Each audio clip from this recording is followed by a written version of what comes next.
Hi, my name is Danielle Nelson, and this is my PowerPoint on the Shawshank Redemption. Andy's pain of imprisonment introduction, security. What is security and how does it apply?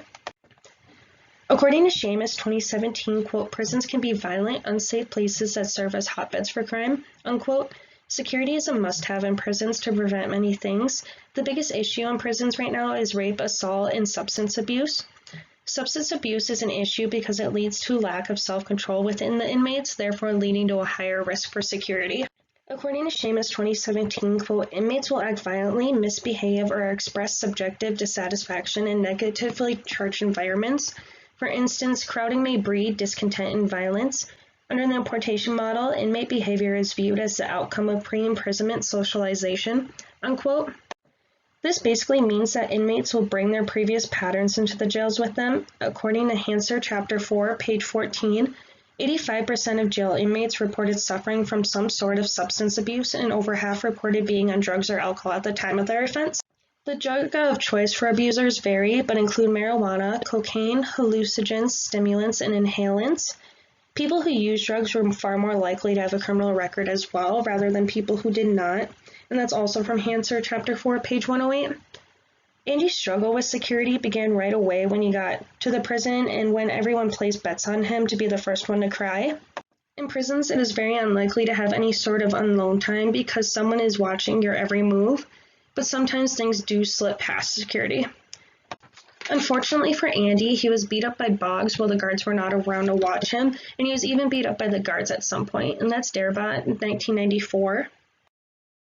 This leads me to my next slide. Characters, it belongs to Boggs and Captain Hadley. Both men demonstrated how security can be an issue within the correctional system. Boggs was the one to continually harass Andy every time there was a lack of security. It started with him just watching Andy's every move when finally he comes up to him in the shower. Once Andy denies his request, then he confronts Andy in the boiler room and beats him up pretty bad. He also ends up holding a metal pole to Andy's throat, and him and the sisters beat him up to the point where he has to go to the infirmary for multiple days. I've included a picture of Boggs in the top right corner here. Next we have Captain Hadley. It all started when the prisoners first arrived in the prison and he screamed in that one guy's face and beat him up pretty bad. Later in the movie, Andy asks him about his $35,000 and he tries to throw him off the building. Immediately after, Andy helps him not get taxes taken out of his money, and Captain Hadley beats up Boggs to the point where he'll no longer be able to walk. He did not necessarily struggle with security as much, but he was more of why security was an issue in the first place. And I've included a picture of Captain Hadley in the bottom right-hand corner. Next we have Red's pain of imprisonment, which I associated with liberty. What is liberty? How does it apply?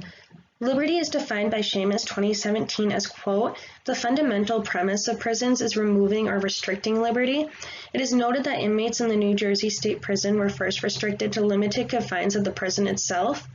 Within the walls of the prison, inmates were further subject to a wide variety of control measures like cells, checkpoints, passes, and military-style formations, unquote. It was believed that holding the offenders in a strict society within the prison walls and it would help protect them from different acts of harm. Different losses of liberty include loss of bonds to family and friends, difficulties with receiving visitors, mail, and telephone calls. These are considered losses because they are controlled by the jails themselves and can be limited to the specific offender. It was also found by weakening inmates' social connections that the prisons found that it was more likely offenders would reoffend after they were released. And that's Seamus 2017. I associated Red with liberty specifically because of that scene where he's working at the grocery store and he asks his boss to use the bathroom. For you and I, this would be an odd request from a grown man, but once you're in the prisons, it is what you're used to. You were put on a strict schedule, which includes when you wake up, when you eat, and when you can go to the bathroom, etc. I think Red struggled extremely with liberty once he got out. I also associated him with liberty because the prison controls when you are released as well. According to Hanser 2020, Chapter 16, page 453, quote, parole can be defined as an early release of an offender from a secure facility upon completion of a certain portion of their sentence, unquote. Red was denied release multiple times until his final time with the board where he says, quote, there's not a day goes by I don't feel regret, not because I am here or because what you think I should. I look back on the way I was a young kid, stupid kid who committed that terrible crime. I want to talk to him. I want to try and talk some sense into him, tell him the way things are, but I cannot. That kid's long gone, and this old man is all that's left. I think that's very important to show that he is a changed person and he should have been released a little sooner than he was. And that's Darabont 2007 or 1994, excuse me. The people I associated with Liberty were Brooks Hatlin and Frank Medrano. Brooks Hatlin was one of the oldest people in the prison and served 40 years in the Shawshank Redemption. I chose him because of his struggle years after he was finally released. The issue was that he didn't really want to be released because he was so set in his ways in the prison. He didn't really know how to make it in the outside world. He struggled with liberty extremely and eventually ended his life. I've actually added a picture of him in the top right corner as well. According to Hanser 2020, Chapter 12, page 331, the prison experience can be very stressful and will intensify inmates who suffer from anxiety. Rates of PTSD, post-traumatic stress disorder, are high in prisons and aggravate those who are victimized. There is not a lot being done for the mental health in prisons. Next, we have Frank Medrano, and he was one of the people they were betting against in the very beginning.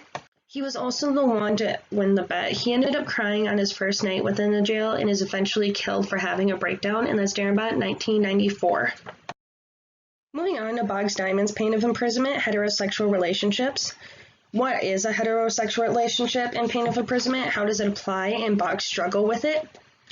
Heterosexual relationships focus on the loss of these relationships. Lack of heterosexual relationship leads to male-on-male sexual assault, and prisons try to help the following issue by allowing conjugal visits, but vary from state to state, and that's from Seamus, 2017. I specifically chose Boggs for this topic for obvious reasons. Boggs is in a gang called the Sisters, where they prey on other men in the prison. Boggs also said something along the lines of, quote, "None of the sisters are actually homosexual," which I found fitting for this. That's Darabont, 1994. The character I chose that also experienced this pain of imprisonment are Andy and Rooster McBride. I chose Andy not only because he was targeted by the sisters, but he also had posters of different women in his cell, which I've showed in this PowerPoint in the top right-hand corner. Once in a while, the prison would allow there to be a movie played for the inmates, and they always loved whatever girl was playing in that movie. Andy eventually uses his poster to hide a hole he was digging himself to break out of prison. Next, I chose Rooster McBride because he was also a part of the sisters along with Boggs. According to Hanser 2020, Chapter 19, page 234, there was a law introduced in 2003 called the Prison Rape Elimination Act of 2003. This act required that the Bureau of Justice Statistics to look at the statistical review of common characteristics of victims and perpetrators to try and solve this issue. I've also added pictures of Rooster and Andy to this slide. Next, we look at the Warden Norton's pain of imprisonment, desirable goods and services. What is desirable goods and services? How does it apply? And the warden's association with it. This pain of imprisonment looks at two different hardships of lack of goods and services, the inmate's standard of life and extent. This basically means that prisons give just a bare minimum amount of comfort to inmates. Major things that are not available to inmates are tobacco, alcohol, specialty foods, and privacy. I chose Warden Norton for this pain of imprisonment because he has Andy launder money for him. I correlate the two because the prisons and jails have a certain amount of funding they are giving each year, and they do not pay the greatest. So in order to make a livable wage, I believe the warden was doing illegal things in order to become rich. And that's Darabont, 1994. I chose Tommy Williams and Haywood because they both experienced different types of desirable goods and service issues. For example, Tommy lacked education and he had to rely on Andy to teach him and get his GED because there was no sort of schooling in the prison. There wasn't even a library. Well, there was a library, but it wasn't the best library for many years until Andy actually came along. According to Hanser 2020, Chapter 15, page 422, it is found that inmates that participated in teaching programs had a 43% lower chance of relapsing rather than those who did not. Participating in educational programs also leads to a 13% more likely chance for employment after release, and for every dollar spent on educational programs, there is $4 saved in future incarceration costs.